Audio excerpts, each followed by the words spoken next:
Well, welcome. Today we are going to be unboxing and reviewing the Star Wars Black Series Vader from the Obi-Wan Kenobi show. Just finished the show. It's a really good show, and I do actually need a Vader in my collection.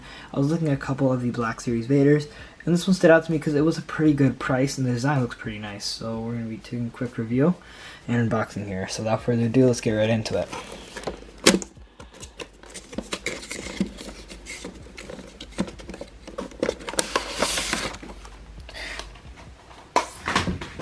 Okay, so he comes with nothing. It's weird unboxing a figure with zero accessories except for his lightsaber. So let's get into the packaging.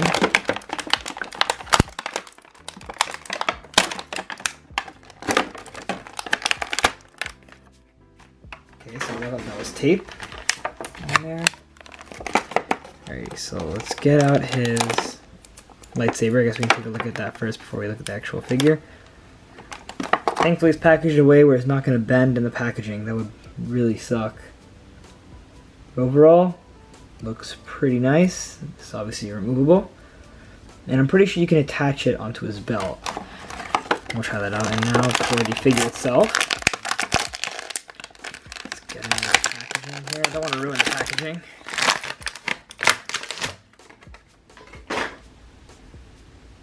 Okay.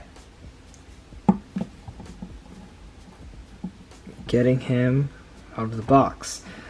First impressions, I never actually had a Black Series figure before other than my Black Series General Grievous.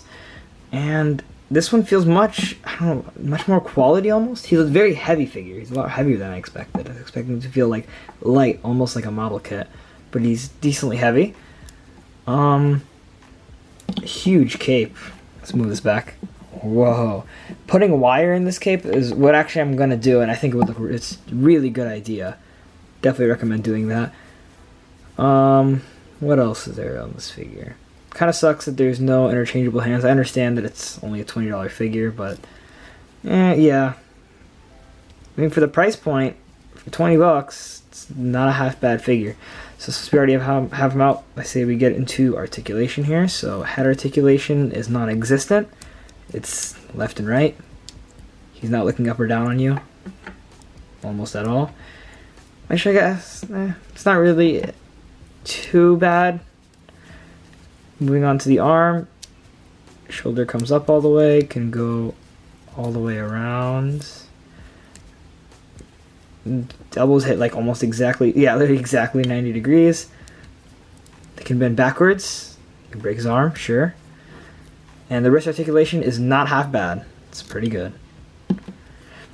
Torso, hopefully it's good. I don't know what I expected.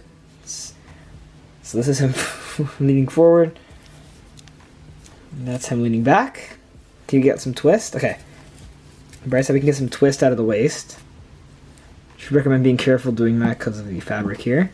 And now to the legs, even though Vader doesn't really need crazy leg articulation. Out to the side about that much. He can go forward about that much. Back, not at all. Knees. Oh, those are some ugly knees, unfortunately. Those are some really, really bad looking knees. Okay. Really ugly knees, but there are pin joints. Not in the arms, on the knees. But you can cover that up with his cloak. It's not too bad. And the feet go up that much, down really far, and good rocker. So I don't want to rate this figure from the standpoint of if it's a good figure on its own. I'm going to rate it with the price point because you are paying just under 20 bucks for this figure. And he is, for the price point, I'm surprised. I was expecting, to be honest, a lot less.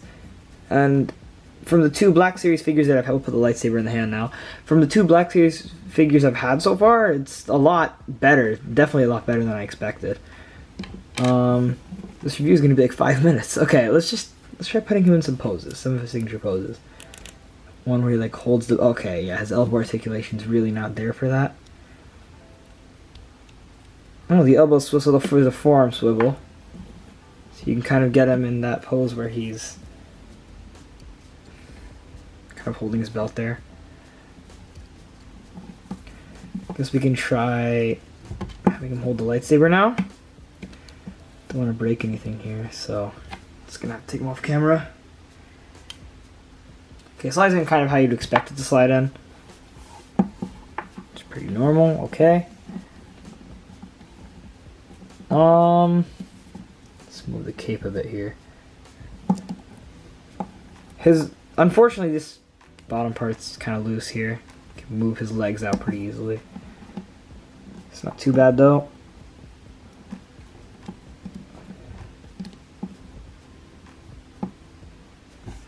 I'm surprised as to how good of a figure he is, actually. Much better than expected. It's just the cape kind of gets under the feet when you're trying to articulate him. It's kind of annoying. Whatever.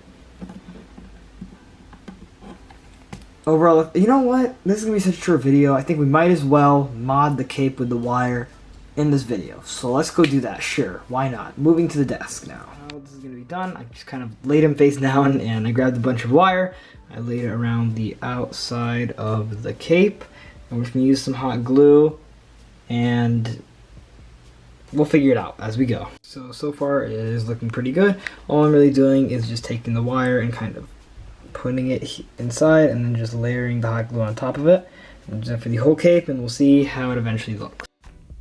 Alrighty, overall, when it comes to my final thoughts on this figure, for the price point, I am really surprised by the quality. It is really, really well made. Definitely one of the things that enhanced the figure's looks by a mile was adding the wire in the cape.